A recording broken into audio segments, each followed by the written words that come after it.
How Mark and Jane retired at 58 and got health insurance. Look, man, I'm telling you, I know a lot of you are sitting there right now, right here, watching this video and saying, man, my crappy old job, they're going to force vaxes on me. They're going to mandate masks. I get it.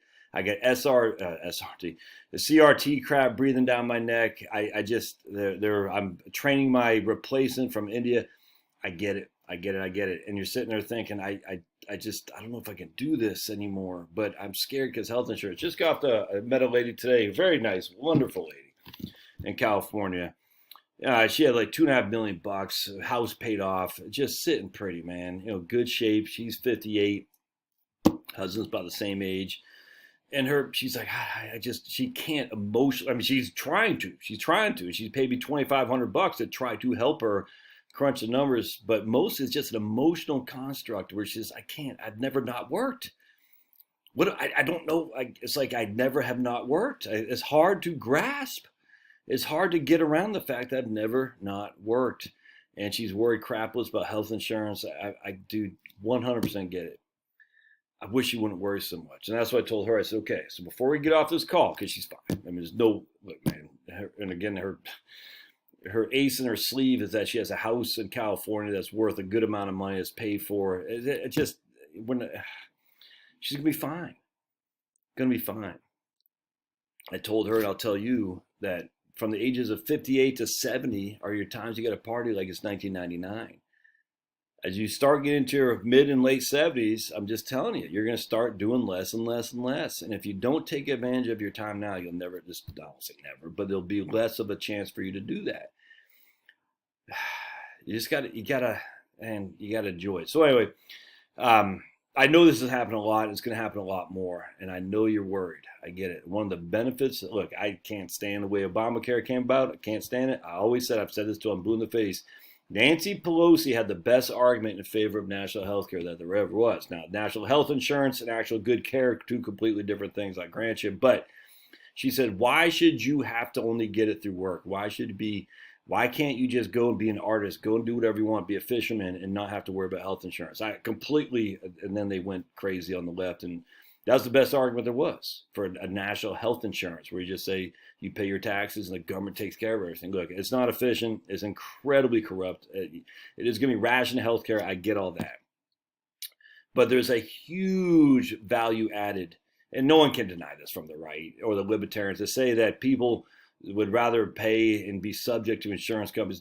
That's just a horrible argument to make. It's just not true. Especially if you got pre-existing conditions. If you don't have pre-existing conditions, you can make that argument better, but it's just not a good argument to be made. So I think you got to realize it. Anyway, long story short. So we have these. So I know this is probably something you're thinking about. So I worked with this client the other day.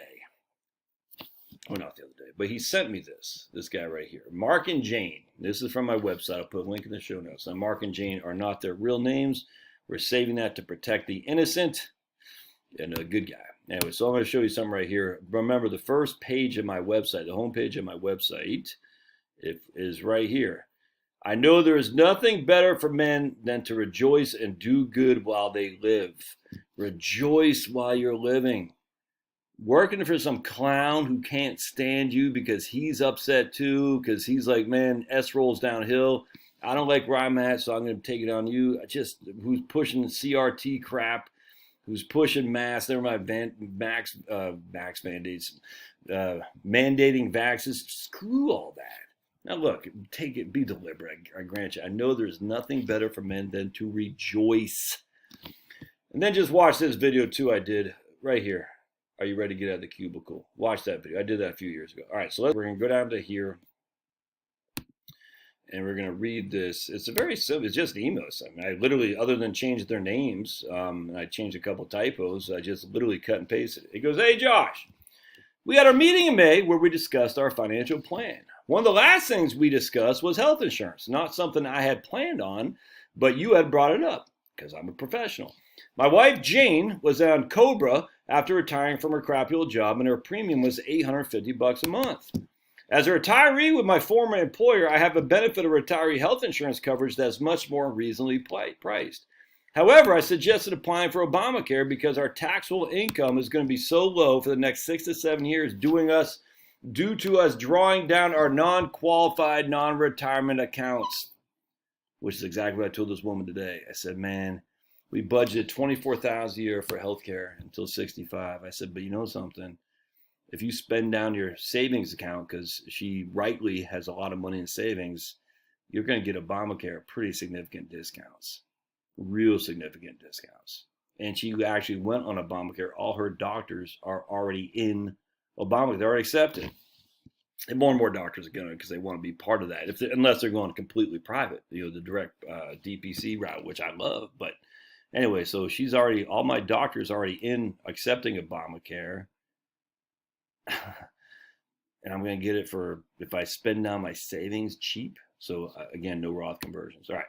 So I applied for Jane, and based upon our estimated income this year and applying the subsidy, her health insurance premium will now be $273 a month. That's almost $600 per month savings.